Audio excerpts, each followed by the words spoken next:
Hello friends, आपका स्वागत है आपके अपने YouTube channel A to Z NCERT facts में।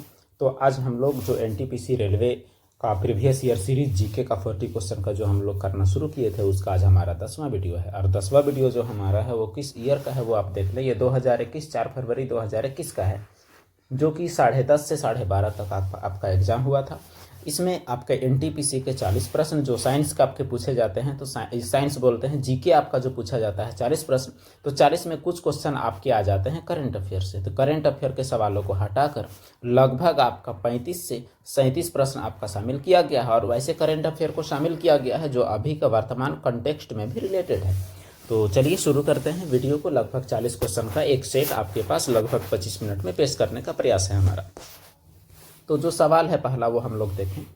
30 नवंबर 2020 तक प्राप्त जानकारी के अनुसार अंतर्राष्ट्रीय मुद्रा कोष में सदस्य देशों की संख्या कितनी है।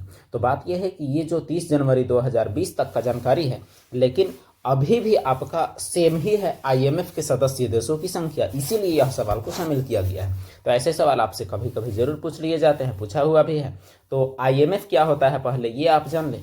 आईएमएफ अंतर्राष्ट्रीय मुद्रा कोष को कहते हैं। और अंतर्राष्ट्रीय मुद्रा कोष क्या है, तो 1944 में विश्व में ब्रेटन वुड्स नामक स्थान पर दो संस्थाओं का स्थापना हुआ। एक था आपका वर्ल्ड बैंक और एक था आपका आईएमएफ अंतर्राष्ट्रीय मुद्रा कोष। दोनों का आपका जो हेडक्वार्टर है वो सेम जगह है, और वो है आपका वाशिंगटन डीसी, जो कि कहाँ है, तो जो कि है आपका अमेरिका में। तो यही पूछा हुआ है कि इसमें सदस्य देशों की संख्या कितनी है। तो सही जवाब की तलाश में चलिए चलते हैं। तो सही जवाब इसका है 190। तो आईएमएफ के सदस्य देश कितने हैं, तो आईएमएफ के सदस्य देश 190 हैं। वर्तमान में अगर आपसे पूछा जाए 2025 तक में, तो भी आपका कितना हो जाएगा, तो ये हो जाएगा 190। और यहाँ पूछा हुआ है 2020 तक, वो भी आपका क्या है, तो 190। अगला प्रश्न, एमपीईजी का पूर्ण रूप क्या है। एमपीईजी आपका कंप्यूटर से रिलेटेड है।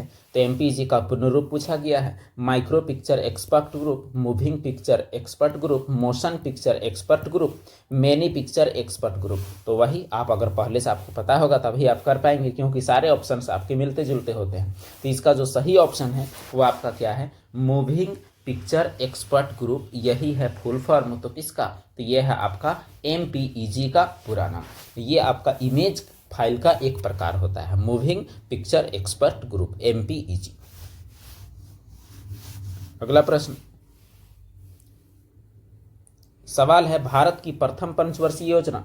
भारत की प्रथम पंचवर्षीय योजना का मुख्य केंद्र बिंदु क्या था। भारी उद्योगों का तेजी से विकास, कृषि पर ध्यान देने के साथ प्राथमिक क्षेत्र का विकास, अनुसंधान संबंधी विकास और अंतरिक्ष संबंधी विकास, सूचना प्रौद्योगिकी का विकास, ये आपसे पूछा गया है। तो प्रथम पंचवर्षीय योजना भारत में 1950 में योजना आयोग की स्थापना के साथ 1951 से लेके 56 तक पहला पंचवर्षीय योजना पेश किया गया। और पहला पंचवर्षीय योजना में मुख्य रूप से जो जोर दिया गया वो आपका प्राइमरी सेक्टर में जोर दिया गया। और प्राइमरी सेक्टर का सबसे बड़ा जो क्षेत्र है वो आपका क्या आता है, कृषि। तो इस आधार पर हमारा सवाल का जवाब आपका ये होना चाहिए। तो चलिए मिलाते हैं सही जवाब क्या है। तो सही जवाब आपका वही ऑप्शन 2 है जो कि हमने सही गेस किया। इसका सही आंसर क्या है, तो कृषि पर ध्यान देने के साथ प्राथमिक क्षेत्र का विकास इसका सही जवाब है।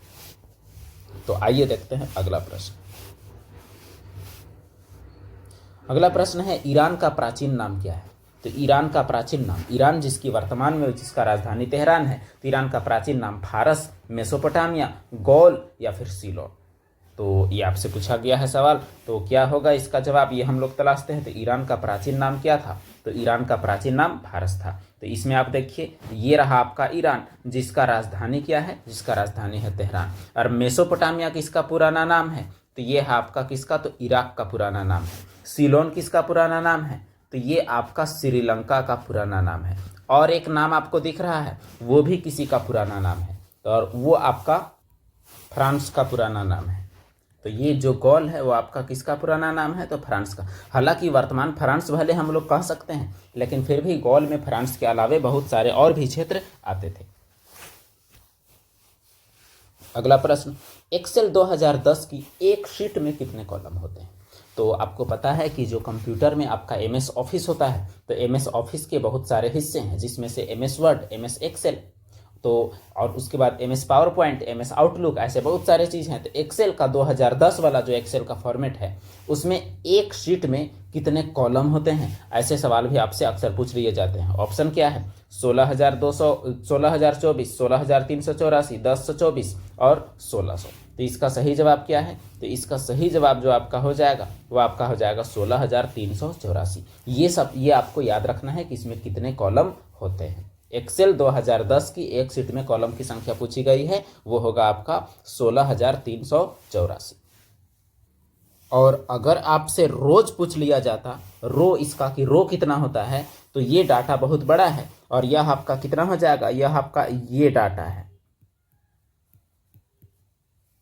ये आपको भी याद रखना है। तो अगर आपसे पूछा जाता कि रो कितना है तो वो आपका इतना होगा, और अगर कॉलम कितना है तो वो आपका इतना होगा।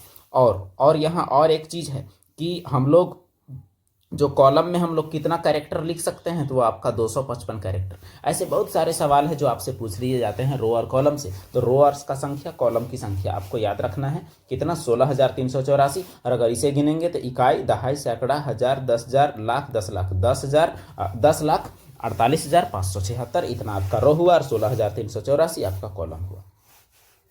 अगला प्रश्न, ईस्ट इंडिया कंपनी ने भारत के किस शहर में अपना पहला व्यापारिक केंद्र स्थापित किया था? तो ईस्ट इंडिया कंपनी ने अपना पहला व्यापारिक केंद्र कहाँ स्थापित किया था, यह सवाल आपसे पूछा गया है। इसका ऑप्शन आपके पास है। पहला ऑप्शन है अहमदाबाद, दूसरा आपका है मुंबई, तीसरा दिल्ली और चौथा आपका सूरत। तो सही जवाब क्या होगा? तो सही जवाब जो इसका है वो आपका है सूरत। तो ईस्ट इंडिया कंपनी ने पहला व्यापारिक केंद्र कहाँ खोला था? तो वो आपका सूरत में इन लोगों ने खोला था। अगला प्रश्न है, मुस्लिम लीग की स्थापना कहाँ हुई थी? ऑप्शन है ढाका, लखनऊ, बिहार या कानपुर। तो मुस्लिम लीग की स्थापना से रिलेटेड सवाल के जवाब में आपका सही जवाब हो जाएगा ढाका। और मुस्लिम लीग की स्थापना ढाका में कब हुई थी? तो इसका ईयर हो जाएगा आपका 1906। उस दौरान अगर पूछा जाएगा कि उस दौरान भारत का वायसराय या गवर्नर जनरल कौन था, तो आपका इसमें आपका हो जाएगा लॉर्ड मिंटो। और लॉर्ड मिंटो का ये मिंटो 1 या मिंटो 2, तो आपका जवाब होगा मिंटो 2। और मुस्लिम लीग की स्थापना किसने किया? तो सही जवाब आपका हो जाएगा आगा खां और सलीमुल्लाह खां। दो नाम आपको याद रखने हैं, एक आगा खां और एक सलीमुल्लाह खां। इन लोग दोनों ने मिलकर मुस्लिम लीग की स्थापना ढाका में 1906 में किया था। और मुस्लिम लीग ने ही पाकिस्तान की मांग की थी। तो मुस्लिम लीग एक संस्था केवल था। अगला प्रश्न, उस प्रथम समर्पित भारतीय खगोलीय मिशन का नाम क्या है जिसका लक्ष्य एक साथ एक्सरे, ऑप्टिकल और यूवी स्पेक्ट्रल बैंड में खगोलीय स्रोतों का अध्ययन करना है? यानी एक साथ एक्सरे, ऑप्टिकल और यूवी, अल्ट्रावायलेट, इन सभी स्पेक्ट्रल बैंड यानी एक बड़ा रेंज ऑफ फ्रीक्वेंसी के अंडर जितने भी खगोलीय स्रोत हैं उन सभी का अध्ययन किया जा सकता है। वो क्या है? तो उस खगोलीय मिशन का क्या नाम है? एस्ट्रोसैट, एक्स्ट्रोसैट, ऑप्टोसैट या एस्ट्रोमैट। तो इसका सही जवाब क्या है? यह भारत का एक प्रोजेक्ट का नाम हुआ अंतरिक्ष विज्ञान से संबंधित। तो इस प्रोजेक्ट का नाम है एस्ट्रोसैट। तो एस्ट्रोसैट उस मिशन का नाम है जिसका लक्ष्य एक्सरे, ऑप्टिकल और यूवी, ये सभी बैंड का फ्रिक्वेंसी जो है उससे खगोलीय स्रोतों का अध्ययन करना है। अगला प्रश्न, क्वेश्चन नंबर 19 और इस PDF का क्वेश्चन नंबर 10वां पेज नंबर है आपका। तो यह क्वेश्चन नंबर आपका 9वां है। सवाल है कि जीव जो अधिक दूर से संबंधी हैं उनके DNA में अधिक अंतर होंगे। यानी जैसे एक अंटार्कटिका का है और एक आपका जापान का है, इसमें आपका दूरी है। और अगर जापान का ही दो जीव है तो इसका DNA में कम अंतर होगा और अंटार्कटिका और जापान वाले के बीच ज़्यादा अंतर होगा। ऐसा विचार से निर्मित दृष्टिकोण को क्या कहा जाता है? आणविक जातिवृत्त यानी मोलिक्यूलर फाइलोजेनी, संरचनात्मक दृष्टिकोण यानी मॉर्फोलॉजिकल अप्रोच, या DNA अध्ययन द DNA स्टडी, या कायांतरण मेटामॉर्फोसिस। तो इसका सही जवाब क्या होगा? इस विज्ञान को या इस दृष्टिकोण को क्या कहा जाता है? तो सही जवाब है आणविक जातिवृत्त। आणविक जातिवृत्त का मतलब ये हुआ कि DNA एक अणु है और जिसका पूरा नाम आपका क्या है? तो पूरा नाम है डीऑक्सी राइबोज न्यूक्लिक एसिड। तो ये हुआ आपका पूरा नाम। इसका मतलब इसका जो अणु है उसमें आपका अंतर होगा दूरी के हिसाब से, तो इसीलिए आपका ये आणविक जातिवृत्त यानी मोलिक्यूलर फाइलोजेनी कहलाता है यह विचार।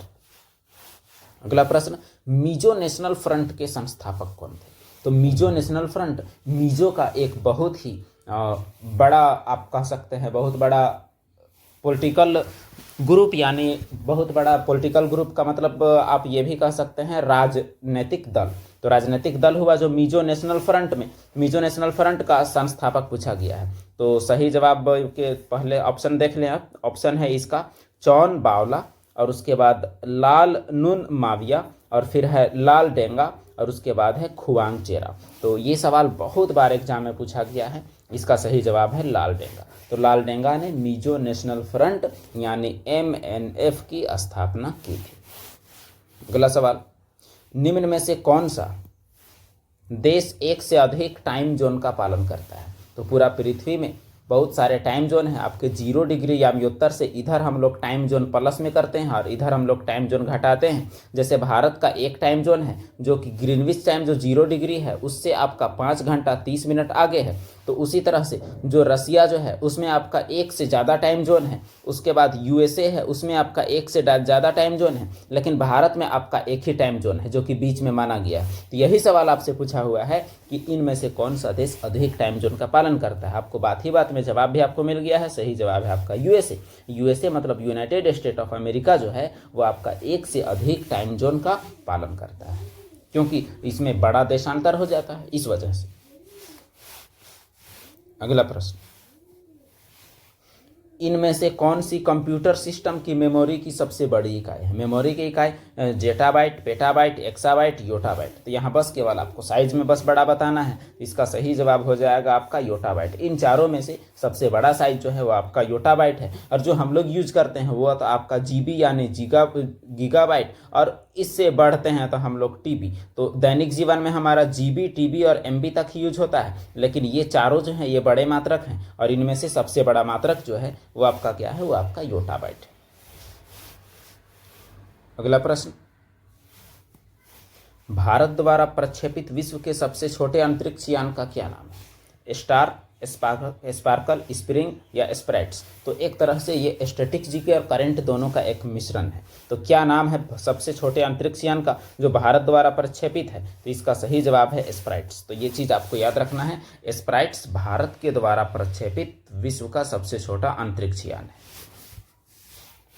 अगला प्रश्न, अजंता गुफाओं की चित्रकारी क्या दर्शाती है? तो महाराष्ट्र के औरंगाबाद में स्थित अजंता गुफाओं की चित्रकारी क्या दर्शाता है? यह पूछा गया है। महाभारत की कथाएं, जातक कथाएं, रामायण की कथाएं, वेदों की कहानियां। तो सही जवाब क्या होगा? तो सही जवाब जो इसका है वो है जातक कथाएं। अब सवाल ये उठता है कि जातक कथाएं किसे कहते हैं? तो जातक कथाएं को भी जानना आपके लिए जरूरी है, क्योंकि इसके परिभाषा से भी सवाल पूछी जाती है। आपको पता है कि गौतम बुद्ध के द्वारा जो धर्म दिया गया उसका नाम है बौद्ध धर्म, और बौद्ध धर्म में क्या होता है? पुनर्जन्म की कहानियां, पुनर्जन्म जो है उसे सही माना गया है बौद्ध धर्म में। तो बौद्ध धर्म में पुनर्जन्म की जब कहानी है, इसका मतलब बौद्ध धर्म के अनुसार गौतम बुद्ध के भी बहुत सारे पुनर्जन्म रहे होंगे, यानी कई जन्म में वो भी पैदा हुए होंगे। तो गौतम बुद्ध बनने से पहले गौतम बुद्ध के कई जन्मों की जो कहानियां हैं, गौतम बुद्ध के पैदा होने से पहले उनके जन्म से पूर्व की उनकी कहानियां जिन किताबों में लिखी गई है उन्हें जातक कथा कहा जाता है। यह बात आपको याद रखना है।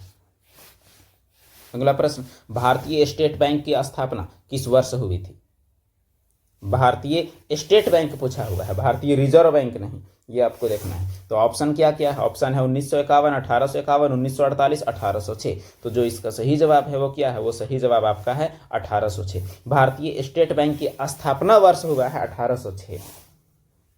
लेकिन आपके मन में यह डाउट होगा, आपने पढ़ा होगा कि भारतीय स्टेट बैंक की जो स्थापना आप जो पढ़े होंगे वो आपका हो सकता है आप 1955 पढ़े हों, और एक डेट आपका हो सकता है कि 1921 आप पढ़े हों, लेकिन 1806 कम ही चांस है। तो 1806 में इसका नाम स्टेट बैंक ऑफ इंडिया नहीं था, बल्कि उस दौरान जो ये था आपका प्रेसिडेंसी बैंक। तो उस दौरान प्रेसिडेंसी बैंक था, और ये प्रेसिडेंसी बैंक जो है ये आपका इंपीरियल बैंक बन जाता है कब? तो 1921 में, और उसके बाद 1921 से पहले आपका इंपीरियल बैंक ही रहता है। 1806 में प्रेसिडेंसी बैंक बनता है, और फिर प्रेसिडेंसी बैंक को मिलाकर इंपीरियल बैंक, और उसके बाद 1955 में इसे SBI के नाम से इसका राष्ट्रीयकरण किया जाता है, तब होता है आपका स्टेट बैंक ऑफ इंडिया। तो यहाँ आपसे मूल रूप पूछ लिया गया है, इसीलिए आपका सही जवाब क्या है यहाँ 1806। यहाँ ऑप्शन में कोई कंफ्यूजन नहीं है, ना 1921 दिया है ना 1955 दिया है, तो तीनों में से जो है वही आपका सही है। अगला प्रश्न, सवाल है कि जून 2018 में एक गुफा में 12 लड़के फंस गए थे। उन्हें बचाने के लिए एक बड़ा अभियान चलाया गया था। यह अंतर्राष्ट्रीय स्तर पर एक प्रसिद्ध घटना बन गई थी। किस देश में हुई थी? भूटान, बर्मा, मलेशिया या थाईलैंड? तो ये सवाल केवल इसलिए शामिल किया है ताकि आपको पता चले कि कैसे सवाल पूछे जाते हैं। तो सही जवाब आपका थाईलैंड है। ये तो अब के लिए यह सवाल आपका इर्रिलेवेंट है, लेकिन बस आपको जानना है कि अंतर्राष्ट्रीय बड़ी घटनाओं से भी सवाल पूछ लिए जाते हैं। अगला प्रश्न, G7 क्या है? यह तो आपका स्टैटिक जीके का प्रश्न है। G7 IMF द्वारा घोषित विश्व की 7 उन्नत अर्थव्यवस्था, भारत में स्थित 7 बहन के नाम से प्रसिद्ध राज्य, विश्व के 7 सागर, विश्व के 7 महादेश। तो जो G7 है वो क्या है? G7 IMF द्वारा घोषित, यानी जब इंटरनेशनल मॉनिटरी फंड की जो स्थापना हुई है 1944 में, तो इसके द्वारा घोषित विश्व की 7 बड़ी अर्थव्यवस्था वाले देशों के ग्रुप को G7 कहा जाता है। इसी के जवाब में जो अविकसित अर्थव्यवस्थाएं व विकासशील अर्थव्यवस्थाएं थी, वे G77 नाम से एक संस्था बनाती हैं, जिसमें भारत भी शामिल था। क्योंकि जो G7 है उसमें तो केवल उन्नत अर्थव्यवस्थाएं थी। ये क्यों सोचती उन देशों के बारे में जो तरक्की नहीं किए हैं, इसलिए जो तरक्की नहीं किए हैं उन देशों ने एक अलग संस्था G77 बनाया। अगला प्रश्न, एक सींग वाला गैंडा भारत में कहाँ पाया जाता है? मध्य प्रदेश, मेघालय, बिहार या असम? तो इसका सही जवाब क्या हो जाएगा? इसका सही जवाब हो जाएगा असम। असम में एक सींग वाला गैंडा पाया जाता है। अगला प्रश्न, पहली कपास मिल सफलतापूर्वक किस भारतीय शहर में स्थापित की गई? पहली कपास मिल की सफलतापूर्वक स्थापना किस भारतीय शहर में की गई थी? मुंबई, पटना, कोलकाता या चेन्नई? तो यहाँ सफलतापूर्वक शब्द लिखा हुआ है, इसीलिए जवाब आपका पलट जाता है। यहाँ आप देखेंगे तो मुंबई में जो कपास मिल 1854 में स्थापना हुआ है, लेकिन सबसे पहले 1818 के फोर्ट ग्लास्टर में ही स्थापना हुआ है। लेकिन यह सफल नहीं थी, इसीलिए यह नहीं होगा, और ये सफल थी, इसीलिए आपका ये होगा सही जवाब, मुंबई 1854 वाला। आपका ईयर भी पूछ लिया जाता है, यह आपका एनसीईआरटी फैक्ट है, इसीलिए ईयर के साथ आपको याद रखना है। अगला सवाल, राज्यसभा सदस्यों का चुनाव कितनी अवधि के लिए किया जाता है? 5 साल, 6 साल, 4 साल, 3 साल? तो आपको पता है कि भारतीय संसद जो है, भारतीय संसद के 3 हिस्से हैं, और संसद आपका लोकसभा, राज्यसभा और राष्ट्रपति 3 हिस्सा। और लोकसभा में 5 साल के लिए चुने जाते हैं, राज्यसभा में 6 साल के लिए चुने जाते हैं। यही था आपका सवाल। इस सवाल का सही जवाब हो जाएगा 6 वर्ष। राज्यसभा में सदस्यों को चुनाव 6 वर्ष के लिए होता है, और ये हर 2 वर्ष में 1/3 रिटायर करते हैं। यानी अगर 6 आदमी हैं तो 2 आदमी हर 2 साल में निकलते हैं, क्योंकि ऐसा सिस्टम है इसका कि हर 2 साल में इनका कुछ लोगों का 1/3 का आपका 6 साल पूरा ही जाना है। अगला प्रश्न, वंशागति का नियम, लॉ ऑफ इनहेरिटेंस की खोज किसने की? तो ये 10वां क्लास आप एनसीईआरटी पढ़े होंगे तो आपको बहुत आसानी से मिल जाएगा जवाब। चार्ल्स डार्विन, ह्यूगो डिवरिस, आर्कीबाल्ड गैरोड या ग्रेगर मेंडल? तो इसका सही जवाब क्या हो जाएगा? सही जवाब है ग्रेगर मेंडल, जिनका पूरा नाम है जॉन ग्रेगर मेंडल। इन्होंने मटर के पौधे पर रिसर्च करके, मटर के पौधे पर प्रयोग करके वंशागति के नियम दिए थे। तो वंशागति के नियम की खोज जॉन ग्रेगर मेंडल के द्वारा की गई है। इन्हें वंशागति का जनक भी कहा जाता है। अगला सवाल उसी चैप्टर से, सर्वाइवल ऑफ द फिटेस्ट वाक्यांश किसने गढ़ा? Charles Darwin, Albert Einstein, Herbert Spencer या फिर आर्किमिडीज? तो इसका सही जवाब क्या है? इसका सही जवाब है हर्बर्ट स्पेंसर।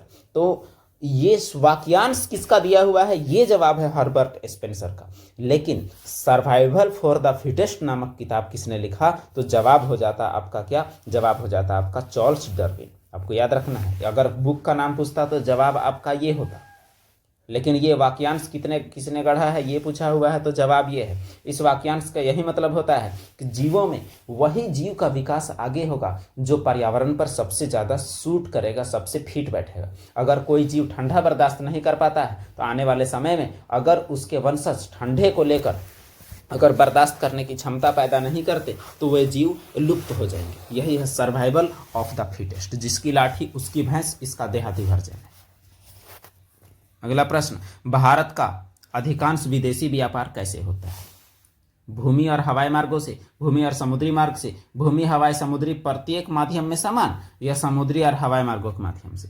तो विदेशी व्यापार कैसे होता है? तो सही जवाब आपका क्या है? तो सही जवाब आपका हो जाएगा समुद्री और हवाई मार्गों से।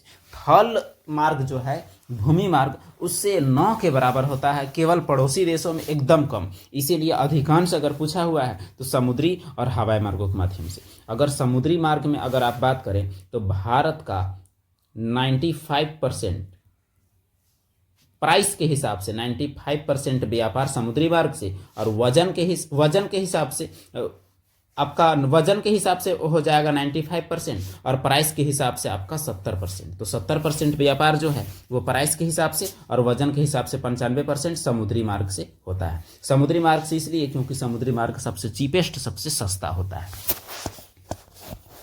अगला प्रश्न, स्टैच्यू ऑफ यूनिटी जिसका उद्घाटन प्रधानमंत्री नरेंद्र मोदी जी द्वारा 31 अक्टूबर 2018 को किया गया था, किसने डिजाइन किया है? तो statue of unity Sardar Vallabh भाई पटेल, जिन्हें हम लोग आयरन मैन ऑफ इंडिया के नाम से भी जानते हैं, तो उनका प्रतिमा है, उनके याद में बनाया गया प्रतिमा है स्टैच्यू ऑफ यूनिटी। तो उनका डिजाइन किसने किया है? कृष्णा रेड्डी, राम किंजर बैज, या SN गणपति, या राम वानजी सुतार। तो इसका सही जवाब क्या हो जाएगा? तो सही जवाब, इसके डिजाइनर का नाम है राम वनजी सुतार। इसका हमने डिटेल वीडियो भी बना रखा है, अगर आप देखना चाहें तो आप जरूर चैनल के प्लेलिस्ट में आप देख सकते हैं। स्टैच्यू ऑफ यूनिटी के बारे में पूरा डिटेल वीडियो है, जिससे पूछे गए सवाल भी शामिल किए गए हैं। अगला प्रश्न,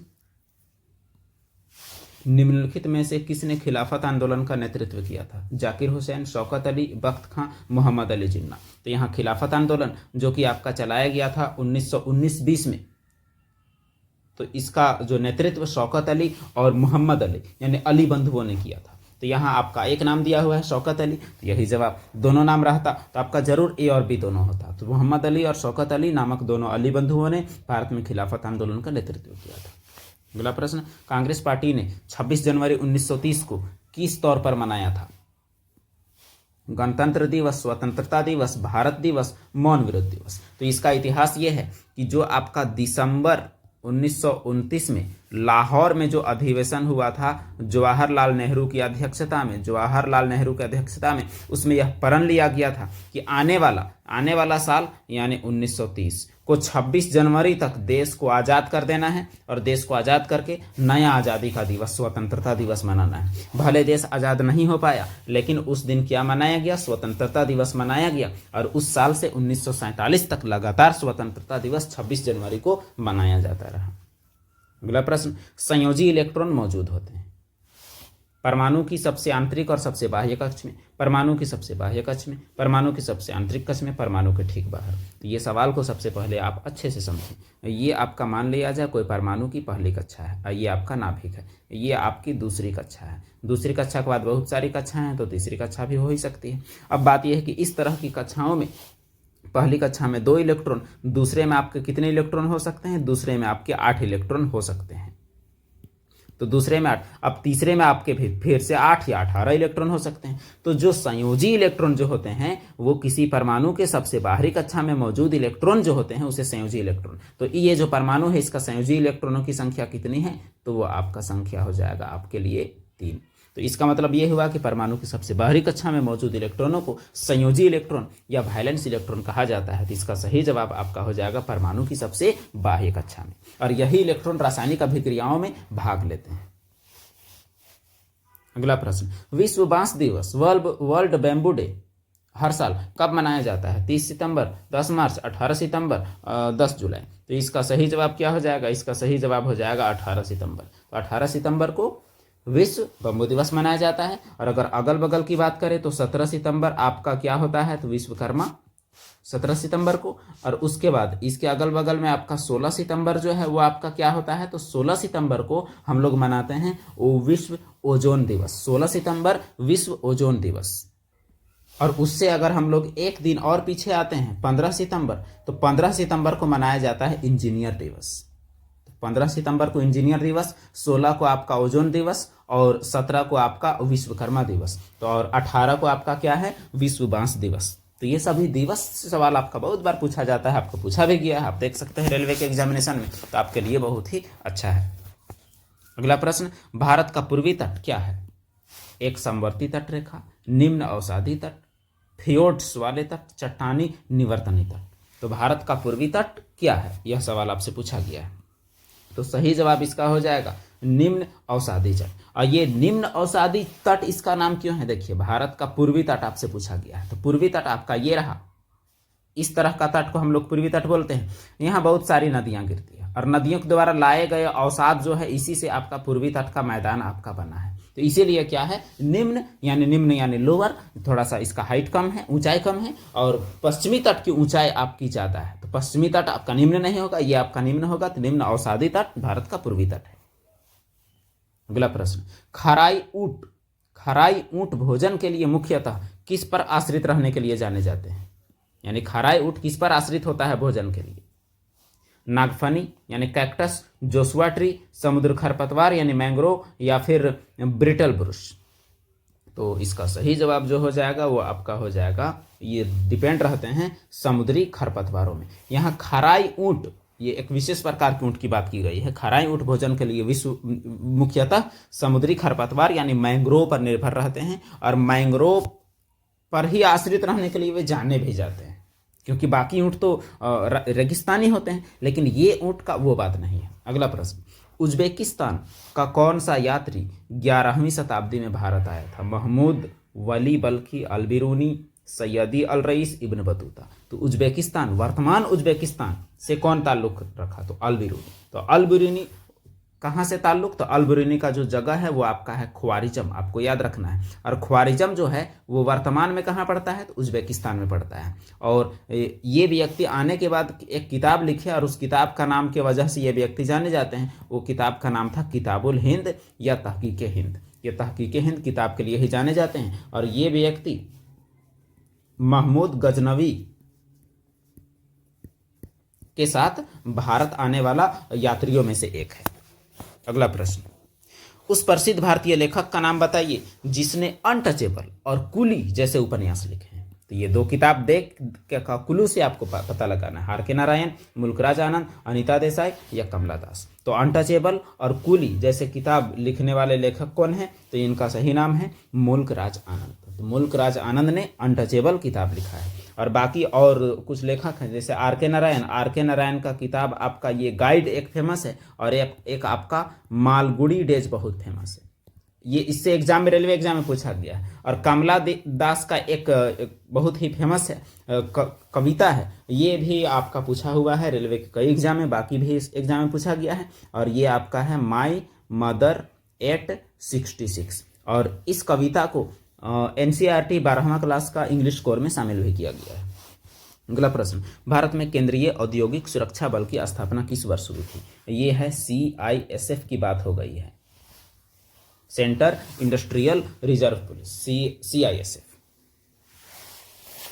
तो इसका स्थापना कब किया गया? 1970, 1989, 1990 या 1969? तो जो सही जवाब जो इसका है ये आपका क्या है? ये 1969 है। अच्छा, इसका फुल फॉर्म CISF का आपको ऊपर में गलत बता दिया गया था। CISF का जो पूरा नाम है वो आपका हो जाएगा सेंट्रल